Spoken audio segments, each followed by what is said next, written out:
Hello there, I am Hatu. Today my colleague Somhatai Mozika will talk to Mr. Axel Aras, Chairman of FPT Food Processing Technology, about the trends in machinery and equipment in Asia's food processing industry, as well as how to choose the best machines for the production lines. Hello, I'm Somathai Mosika, Regional Correspondent of Asian Agribic in Bangkok. I am with Mr. Axel Aras, Chairman of FPT Food Process Technology. Today he will share with us his view on machinery and equipment market trend in Asia. Hello, Mr. Axel. Nice to meet you today. First of all, could you please tell us a little bit about your company? Yes, FPT stands for F, Food, P, Process, T, Technology. Basically, we are in the field of protein processing. Also, vegan means normal food like sausage, nuggets, production of hamburgers, ready-to-eat meal, but also hospitality food, catering. Then it comes to baby food, pet food, everything what has to do from farm to the fork when it comes to protein processing. And for this, we give complete solutions. So we are a full solution provider. It starts with consultancy from stretch one. Sometimes a customer come and he has just greenfield and he said, can I have a factory there? Can I produce this? And we ask, what is your raw material? What are your targets by production? And then it comes up to the end product. So we give them consultancy.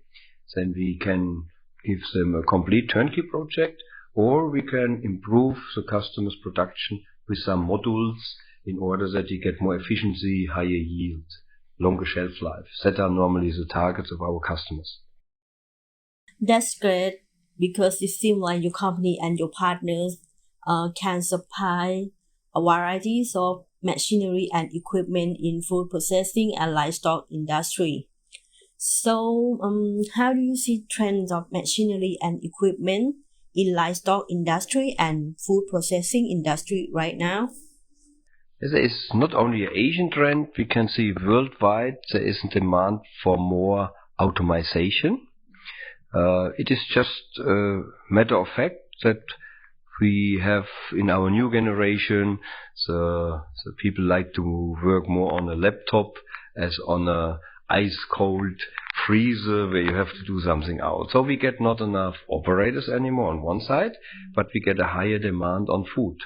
And the food to produce, we need more automation to set higher standards. And also, when we have automation, we get normally a better traceability, what comes in, what will be processed, how it will be processed, and how it will be marketed on the end. So, from farm to fork, we can deliver traceability. When you do that manually, you will have bigger threats, because it's hard to follow up where it was now received, slaughtered, deboned, where it was now cooked, how it was cooked. When that is manually, it gets very easy, a little bit out of control. But when it is automatic, you can follow up by the equipment. Less operator means higher standard and higher output. So that is a clear trend. Plus we have in the human interfaces, the HMIs, we have more and more touch PCs, electronic systems which can bring traceability from the shop floor, which is reporting to the top floor. That means with OEE, with WMS, with WMCS, we get tools that are software tools to report all the data, what has happened on the shop floor, which goes in the ERP system of the customer. So there is no data delay. That means we have a better traceability, what is going on in the production, and we know what is for tomorrow to order and what is now in our chiller. So we have first in and first out. So that is a clear trend. Plus carbon footprint, big topic. When we do now new equipment, we always look that we have less pollution in the air, that we have less pollution by plastic, that we reduce the plastic. We can do that with a box which has a RFID chip to follow up the data, so we don't need any labels anymore. So carbon footprint also a very big topic now. Okay, right now seems the industry are focusing on several key trends like automation, traceability, and reductions of carbon emission. So, from your observation, what kind of equipment are in high demand in the market and why? Could you elaborate on that? Yep, we can see that the trend goes clearly to ready-to-eat products. I'm now over 40 years in this business for producing sausage, fine food, ready-to-eat. So there are two clear trends. One is the ready-to-eat is growing with every microwave. So mostly in one household, the woman works, the man works, they come home, they have no time to cook anymore, so they just microwave it out. So ready-to-eat is one big trend. Then we have, of course, the wave with vegan products, because the end consumer get more health conscious. He also want no E-numbers anymore. So we also working by FPT on recipe optimization in order that you have no E-numbers, E-number free ingredients to give you shelf life without chemicals to make it more healthy. Big trend, so healthiness. Plus, what we also can see, as I said, due to the trend of automation, we come to IoT. The Internet of Things is coming. We call it Industrial 4.0 to control the food production, to make food more traceable. And the biggest trend what we have right now in the last 1 year in the market in Thailand, for example, is the pet food business. The pet food business is exploding right now. Thailand was number 2 last year and will become next year number 1 for wet pet food production. That is a trend which is quite significant right now. Okay. So as you mentioned, like there are many industries that they are booming right now. So they may want to expand the businesses, want to buy more machinery. But of course, there may be some company they have like limited budget to buy the new one. So I would like you to tell us about the reconditioned machinery. How is it the trend that you see in the Asia right now? Maybe because people still want to expand the businesses, but they cannot. They want more affordable machinery and equipment, but of course they also need the quality one as well. Yeah, I fully agree. We have a big trend which goes to fully reconditioned machines. But before, when we compare the new machine to versus a reconditioned machine, I would like to talk about the status of the machines. When you purchase a brand new machine, you get the latest generation of electronics. These are compatible to the ERP system of the customer. Big customers has now SAP, Oracle, they have this big ERP system. They request a lot of data in time from the shop floor. So the latest generation of the machine has already mostly these touch PCs inside, PLC controlled. They give command to the machine, what is the temperature, what is the speed, how much kilogram, what is with the yield. When they give command, they also can report back to the ERP system. So we get IoT. So we get a controlled production with the latest machineries. When you compare this with used machineries or reconditioned machineries, which are older as 5, 6, 8 years old, they don't have these features because they have more, let's say, electric, not electronic. There is a push button for on-off, and you can do on a wheel faster and slowly, but the machine cannot report. That is one of the big differences. Along with this, a brand new machine comes with some energy-saving motors. So we come back to this carbon footprint issue. So we need less energy with the latest generation. Machine will be better designed, more smoothly, and of course, there is a significant development for more hygiene. So every new generation, they look for more user-friendly and to be more hygiene, plus mostly they work on the performance. By a fully reconditioned machine, you can compare it with a car. The car comes from A to B, and you will get a good performance.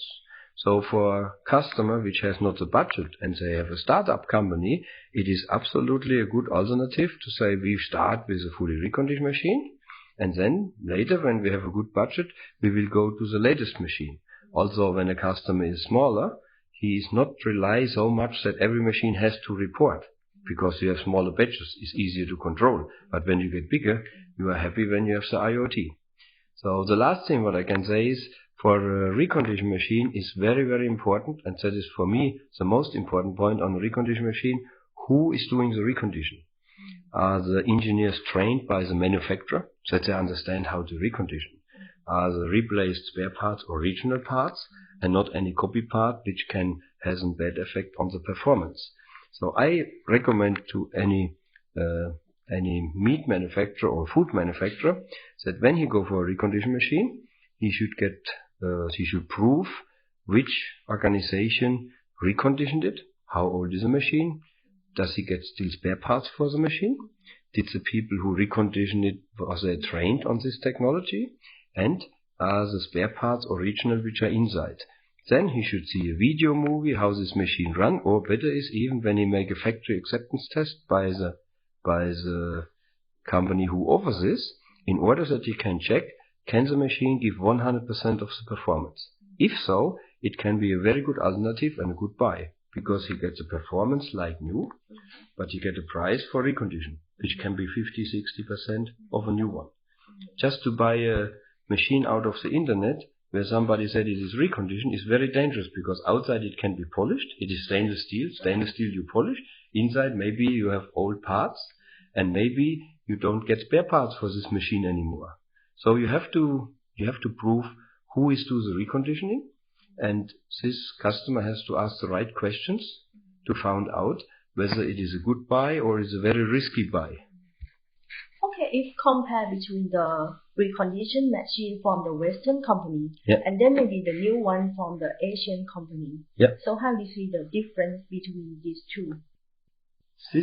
We have to look a little bit particular more inside what kind of Western machine and what kind of Asian machine. Because it is a matter of fact, when we talk about a sausage, or we talk about a hamburger and a nuggets, these are typical products which are developed in the Western world, mostly Europe and USA. So the manufacturer has a kind of experience of over 100 years on these machines. This experience is a know-how what you can see in the design of the machines. Very robust, very reliable, very high performance. For this machine to compare with Asian machines, which actually more or less copy these machines from Europe for European products, I until today get not good experience with this kind of copy machines, because they look like they can do, but on the end they cannot perform. Maybe 1 or 2 months, then the performance goes down, spare parts are not there. So we can see that in this case, for European products, like a sausage, a hamburger, a nugget, here I would always choose reconditioned machines from Europe, which is good reconditioned, which will bring the performance like new, maybe not with the IoT, but brings performance like new, and you have the hygiene and you have the food safety. While the machine from Asia, when you talk about these products, they bring the performance maybe for a short time, then they start getting louder, then they, not all, but most of them cannot bring the performance in the long run over 10, 15, 20 years. I have customers in Thailand, they work 35, 40 years on a German slicer, for example. So stable are the machines. This you cannot expect from a copy machine from Asia, which copy to make a sausage, for example. But talking about Asian products, in my opinion, are probably the best produced in Asian machines. And for this, we have a good market to say a spring roll machine. In my opinion, a spring roll machine from Europe, they have it also. It costs us 5 times more. It comes to Thailand, for example, and the project failed because the folding of the spring roll was not like Asian expected. Because a spring roll is actually the birthplace in Asia. So talking about buns or samosa, all these momo machines. This is something what I trust. It is even better to get it from Asian producer, which has again experienced 50, 60 years to do these machines. Here I would choose as a customer a machine from Asia. Japan is very strong in this. Taiwan is coming very well, and also China is developing very well. They do very good machines in the meantime. They use even some German Siemens electronic, but they use the design for Asian wok. A wok is something what is an Asian affair. See, let's say a smokehouse for make a sausage. The highest yield, the fastest processing time, the best color and aroma you get in a German smokehouse. But to make a cow pat, you can do in Thailand. You see, because that is a little bit what I say for Asian products. It is absolutely, in my opinion, a good choice to stay on Asian manufacturers.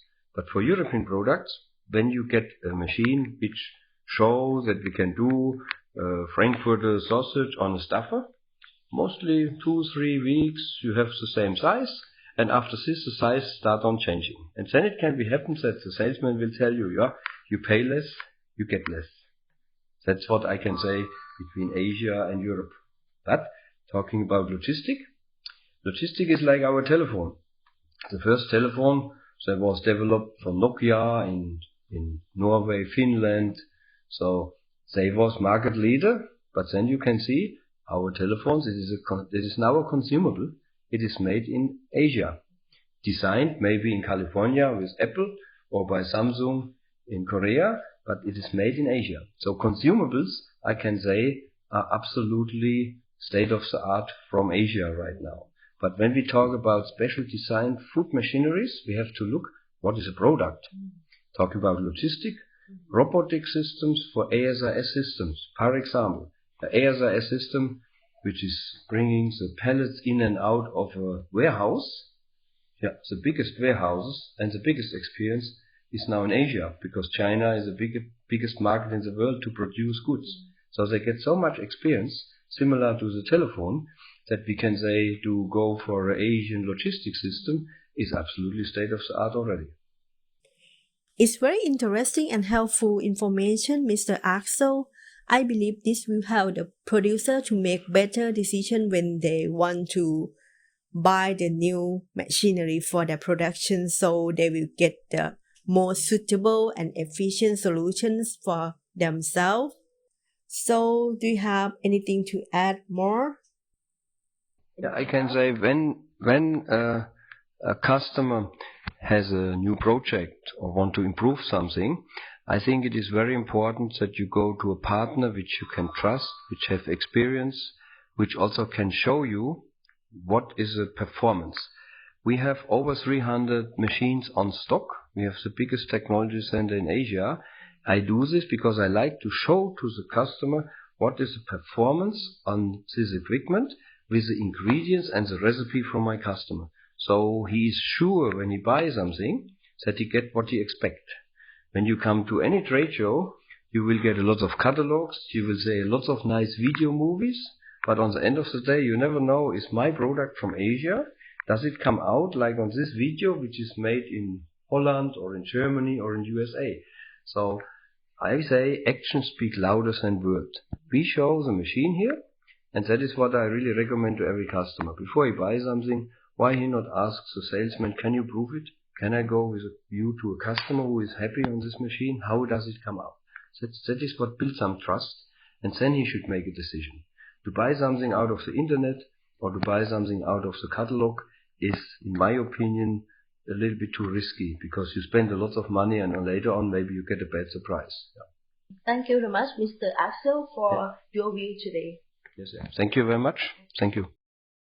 Thank you for listening with the insights of the machinery trends in the Asian market from the podcast. I hope you find the best solutions for your production lines. Don't forget to subscribe to this channel on Spotify, Apple Music, or wherever you get your podcasts. For more updates on the animal protein industry, visit our website at www.asian-agribees.com.